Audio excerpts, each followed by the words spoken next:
están? Bienvenidos y bienvenidas a su sesión de historia para sexto grado en Aprende en Casa 2. Y como siempre ya me acompaña la maestra Vero, bienvenida. Hola, ¿cómo estás, María? ¿Cómo están estudiantes en casa? Pues yo muy bien, yo ya ansiosa de empezar con esta sesión, porque ya hemos visto muchas cosas. Hemos visto a los griegos, a los romanos, y recuerdo el reportaje que realizamos sobre el Imperio Romano que se separó del Imperio en Occidente y del Imperio de Oriente. Y también recuerdo que el Imperio de Occidente fue arrasado por varios saqueos de bárbaros y visigodos. Uy, rescataste muy bien el declive del Imperio Romano. El día de hoy nos regresaremos un poco en el tiempo para abordar un hecho histórico que cambió las explicaciones e interpretaciones acerca del mundo. ¿Acaso te refieres al cristianismo? Así es. Estudiaremos el cristianismo como movimiento político e histórico, cuya influencia fue determinante para el siguiente periodo de la historia. La Edad Media. Exacto. De hecho, te propongo que antes de adentrarnos en el tema, realicemos una línea del tiempo que a grandes rasgos nos va a ubicar en el periodo histórico que estamos por terminar y el periodo histórico que nos sigue. Perfecto, pero ¿será necesario que los estudiantes registren la línea del tiempo? Tienes toda la razón. Estudiantes en casa, preparen los siguientes materiales para esta sesión. Van a necesitar cuaderno, lápiz, hojas de colores, plumones, pegamento, colores y su libro de texto. Durante esta sesión elaboraremos como primer producto una sencilla línea del tiempo que nos ayude a ubicarnos históricamente. Nuestro segundo producto será un esquema para analizar el cristianismo, sus causas y sus consecuencias. El segundo producto lo elaboraremos en 2 sesiones y nosotras te iremos guiando en la construcción del mismo. También les sugerimos ir registrando sus reflexiones acerca del tema que vamos a analizar. Ahora sí, iniciemos con la línea del tiempo. Iniciemos con una pregunta, María. ¿Qué sabes acerca del año cero? Podríamos decir que el año 0 marca el nacimiento de Cristo. Muy bien, María. Solo que tenemos que aclarar que el año 0 es una convención a la que se llega para el estudio de la historia. ¿Una convención? O sea, ¿quieres decir que hay personas que se ponen de acuerdo para organizar el tiempo y las fechas? Así es. En la Edad Antigua no había una convención mundial de cuánto debía durar un año, cuándo debía de iniciar o cuándo debía terminar. Esto generaba un poco de desajustes en los movimientos astronómicos de la Tierra, como el de traslación, que indica el paso de las estaciones del año y las fiestas y celebraciones correspondientes a cada estación. Fue Julio César, en el año 47 a.C., quien ordenó establecer un año de 365 días organizados en 12 meses, basado en las observaciones astronómicas que ajustará con las estaciones del año y con las celebraciones religiosas. A esto le llamamos calendario juliano. Pero, ¿y eso qué tiene que ver con el año 0? Muchísimo, porque el surgimiento del cristianismo como movimiento social y político vino a organizar y establecer algunas convenciones en la organización del tiempo. Una de ellas fue establecer como el inicio de los tiempos el nacimiento de Cristo. Pero, ¿y quién estableció eso? Dionisio el Exiguo o Dionisio el Humilde, un monje matemático apegado a las creencias del cristianismo, a quien el Papa Juan I le encargó elaborar el calendario para la celebración de la Pascua. Yo he leído que se equivocaron en el cálculo de nacimiento de Jesús. ¿Es cierto? En efecto, estudios recientes indican que se erró en la fecha estipulada como el nacimiento de Jesús y realmente nació en el año 7 o 4 a.C. Pero bueno, ya con las convenciones establecidas y perpetuadas por el paso del tiempo, es fácil dejar registrado el año 0 como el nacimiento de Cristo. Ya con esto en mente, empecemos a armar nuestra línea del tiempo. Empezamos con la prehistoria, ¿cierto? Sí. Muy bien. En casa tomen una hoja de color amarillo y con letras grandes escriban prehistoria y al terminar la sesión pueden ilustrarla con lo que ya saben sobre el tema. Y luego sigue la historia y el inicio de la Edad Antigua, marcadas por el surgimiento de la escritura. Bien, ahora tomen una hoja de color naranja y con letras grandes escriban Edad Antigua. Esta hoja la unirán con la hoja de Prehistoria. Oh, y entonces, una vez unidos ambos periodos, coloquen un dibujo de una tablilla de arcilla en la unión de ambas hojas, la cual marcará el inicio de la historia. Posteriormente, elaboren dibujos de las civilizaciones que abordamos durante las sesiones pasadas. Te sugerimos elaborar los siguientes dibujos para cada civilización. Mesopotamia, la puerta de Ishtar. Egipto, la de Giza. China, la muralla china. India, Abramá. Fenicia, barco fenicio. Grecia, el Partenón de Atenas. Roma, el Coliseo romano. Pero si ustedes recuerdan algún otro elemento relevante de dichas civilizaciones, pueden cambiar el dibujo. También aclaramos que en este periodo únicamente identificaremos las civilizaciones desarrolladas en Europa, Asia y África. Peguen los dibujos en las hojas marcadas con el título de la Edad Antigua. Les sugerimos pegarlos en el orden en el que fueron mencionados. Aunque varias de las civilizaciones que se desarrollaron en periodos simultáneos, se sugiere pegarlos de esta manera para su organización en la línea del tiempo. La última civilización es el Imperio Romano. Ahora haremos un doblez en la hoja naranja justo a la mitad del Coliseo romano, de esta manera. ¡Oh! Y remarcaremos el doblez con un plumón negro.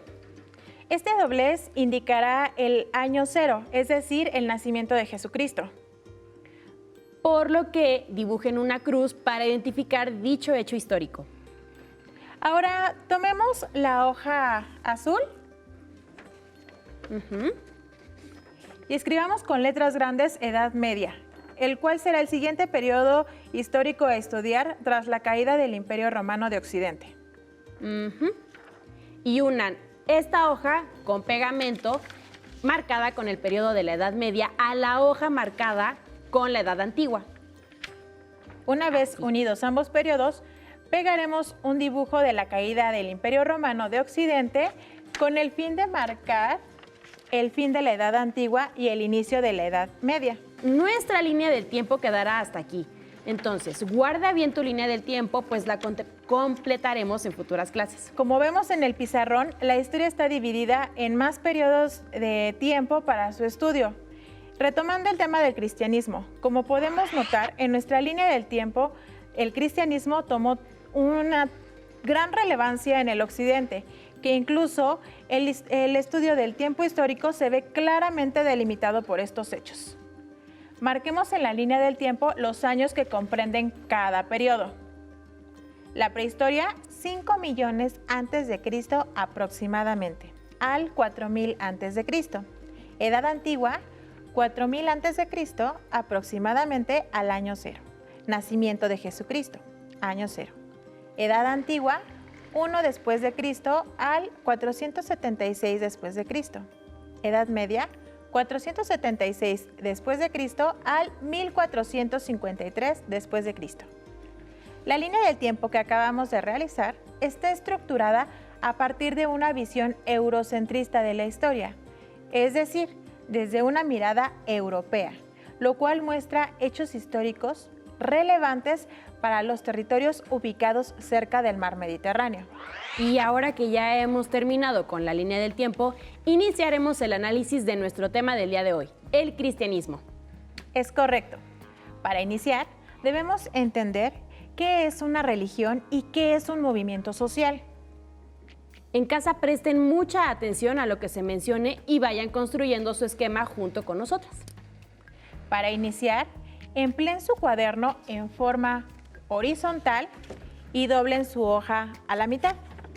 En el centro escriban cristianismo y ahora se explicará qué es religión y se ubicarán algunos sucesos históricos previos al surgimiento del cristianismo como movimiento religioso para poder entenderlo. La religión vincula fuertemente al ser humano con un dios o dioses. y le permite construir explicaciones e interpretaciones acerca del mundo. El cristianismo surge en la época en la que la religión oficial del Imperio Romano era politeísta. Recuerden que el politeísmo se refiere a que en ese entonces creían en muchos dioses. Así es. Ahora debemos recordar que Roma se expandió por diversos territorios, entre ellos Israel y Judea. Aunque los romanos conquistaron diversos pueblos, se caracterizaron por respetar las creencias de los pueblos que conquistaban, siempre y cuando pagaran su tributo y no causaran revueltas. Pompeyo adhirió como parte del territorio romano a Judea en el año 63 a.C. y respetó su culto y a su Dios. Por aquellas fechas, Roma apenas estaba por convertirse en un imperio. Justamente el nacimiento de Jesucristo coincide con el periodo del gobierno del emperador Octavio Augusto. El primer emperador romano. Exacto. Octavio Augusto se entendió bien con el rey de los judíos, Herodes el Grande. Cabe señalar que la historia del pueblo de Israel también estuvo marcada por la separación de su pueblo y por el despojo constante de sus tierras a causa de las tierras conquistadas. ¿El pueblo de Israel entonces se separó? Sí, es correcto. Se separó entre quienes habitarían el territorio de Israel y quienes habitarían el pueblo de Judea. Y aunque tenían creencias similares, llegaban a presentar algunas variantes. Un ejemplo de ello es el surgimiento de los fariseos, la figura del rabino y la construcción de las sinagogas. Los fariseos no creían en la llegada de un Mesías. Y había grupos que sí esperaban el nacimiento de un Mesías. Ellos eran los primeros cristianos. Entre cristianos y judíos coinciden en tener el Antiguo Testamento como libro sagrado, pero difieren en lo que respecta al llamado Nuevo Testamento. Porque son las escrituras que hablan de la vida de Jesucristo. Exacto. Al nacer Jesucristo, esta separación se agudizó. Pero antes de seguir avanzando en la historia, registremos en nuestro esquema que el cristianismo es un movimiento religioso nacido en Israel, a partir de las enseñanzas de Jesús, a quien consideraron su Mesías. También podemos registrar como una de sus causas la separación entre creencias judías y cristianas. Excelente, María. En casa, anoten en la sección superior de su hoja causas y en la sección inferior consecuencias.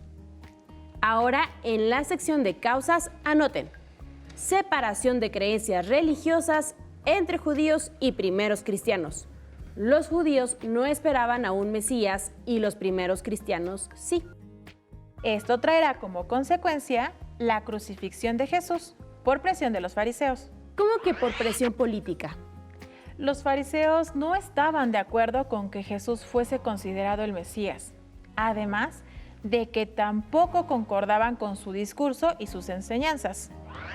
De acuerdo a nuestro libro de texto, en la página 48, Jesús nació en Nazaret, lo que hoy es Palestina, y fue predicador religioso que los sacerdotes judíos de mayor jerarquía consideraban una amenaza, por lo que lo condenaron a morir en el año 33 después de Cristo. En casa registren lo que los acabamos de comentar en la sección de consecuencias. Pero, ¿cómo es que las predicaciones de Jesucristo tomaron tanta fuerza? Pues para eso tenemos que regresarnos a antes de su crucifixión, cuando Jesús empezó a predicar en Galilea a la llegada de Dios a la tierra.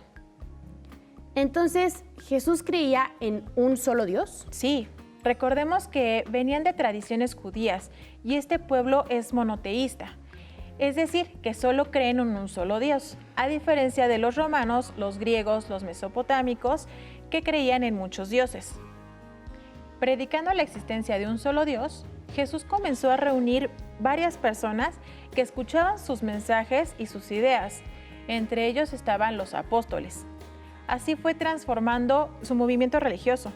¿Cómo que un movimiento religioso? Tiene que ver con la divulgación de ideas religiosas y creencias a las que la gente se va sumando poco a poco, pero por convicción. ¿Y qué ideas divulgaba? Pues mira, ideas muy importantes, principalmente ideas sobre justicia, igualdad, amor, perdón, salvación, ayuda entre personas y respeto.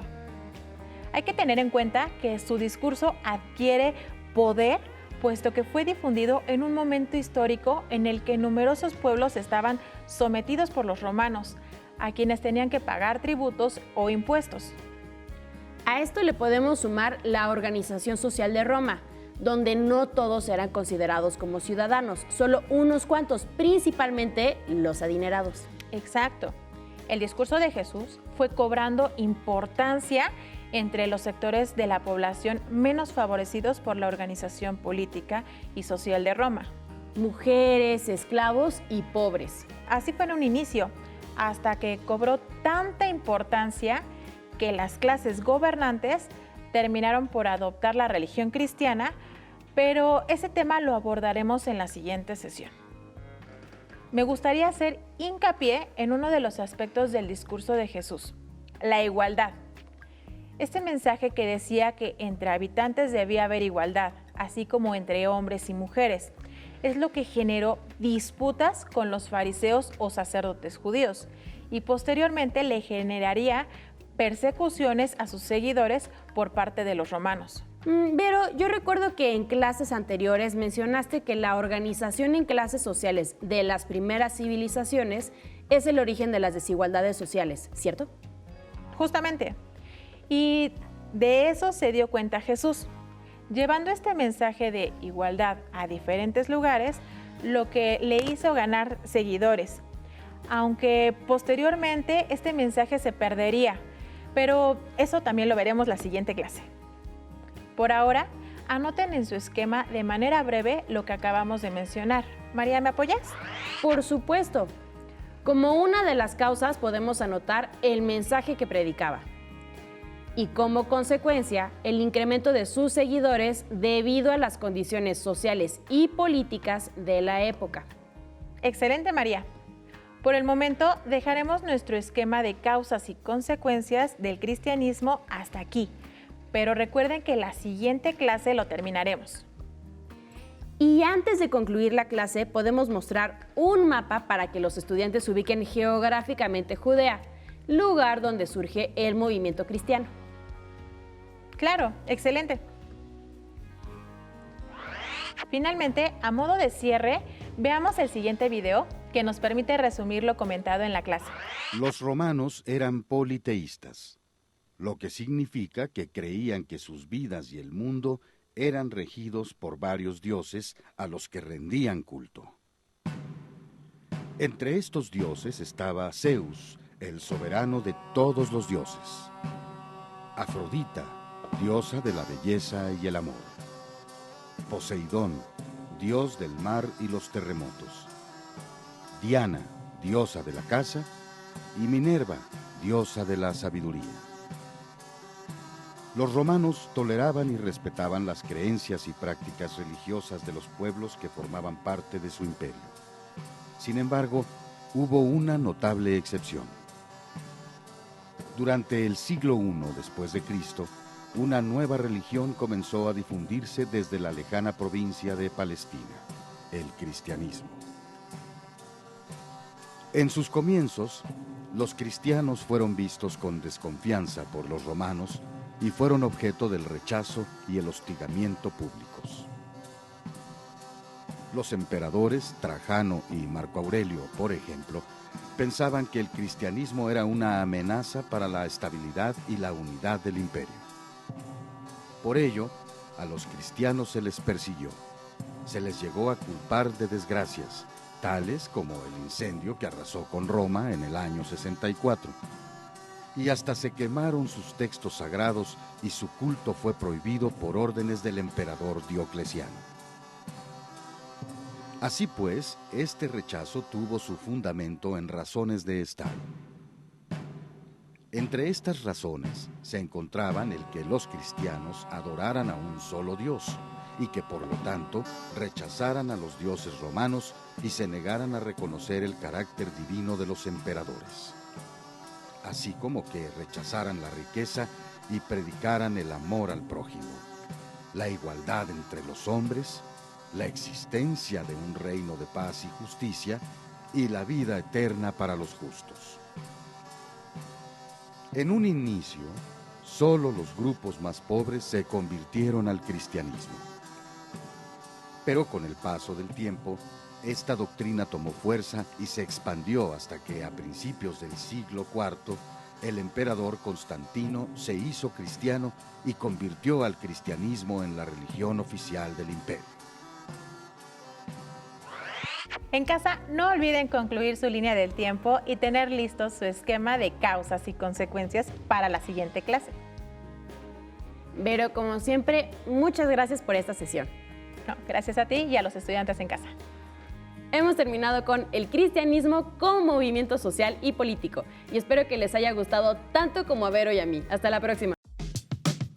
Vamos a la siguiente materia. Pero antes, a movernos un poco.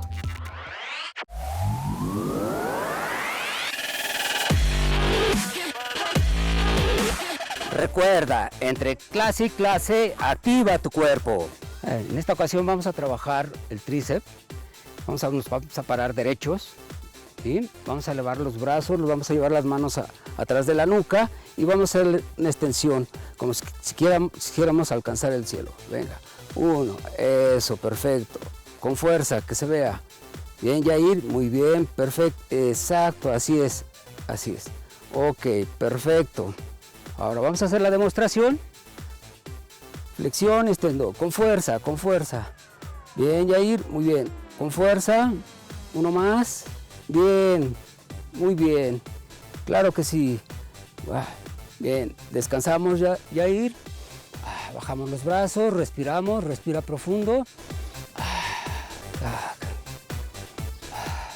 Ahora vamos a trabajar el brazo de bíceps. Nos vamos a parar derechos, vamos a pegar los codos a nuestro cuerpo y vamos a hacer la flexión a 90 grados.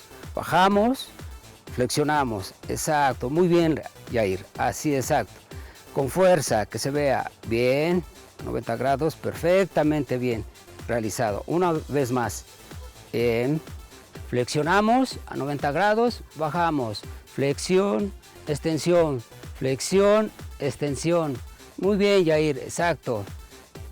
Así, perfecto. Otra más, una vez más, con fuerza, que se vea. Otra más, bien, descansamos, agitamos nuestros brazos a descansar, respiramos. Ahora en esta ocasión vamos a trabajar un poco de hombros. Lo que vamos a hacer, nos vamos a parar, vamos a hablar el compás de una forma que sintamos relajados y vamos a elevar los brazos lateralmente hasta exactamente a la altura de los hombros. Bien, Yair, exactamente ahí, exacto, ahí. Elevamos, bajamos, abrir nuestros brazos lateralmente. Muy bien, a la altura de los hombros. Bien, exactamente ahí, está bien hecho. Yair, exacto, ahí. Con fuerza, respiramos, bajamos. Arriba, abajo. Muy bien, otra más, una vez más. Bien, descansamos, relajamos, respiramos profundo, bien. Y después de cada pausa, activa tu mente.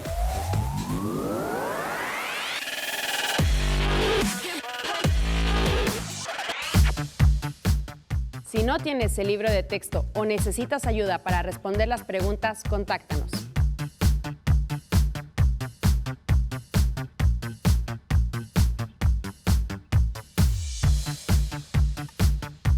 También puedes encontrar los libros de texto en la página conalitech.cep.gov.mx. Si quieres volver a ver los programas de Aprende en Casa, los puedes encontrar en la siguiente liga: aprendeencasa.cep.gov.mx.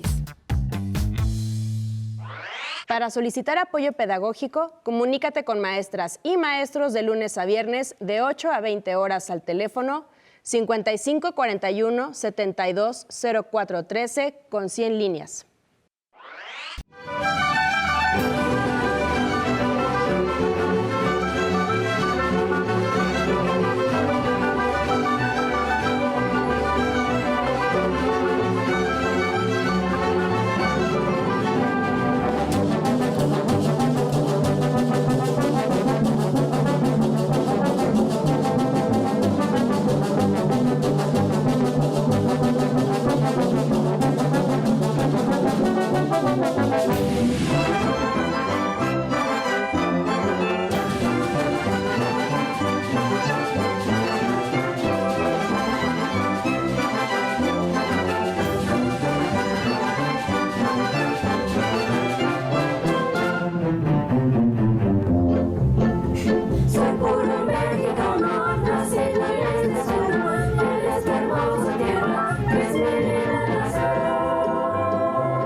¡Atención! ¡Atención! A continuación, información importante. A este número puedes llamar cuando tú o alguien cerca de ti tenga una emergencia.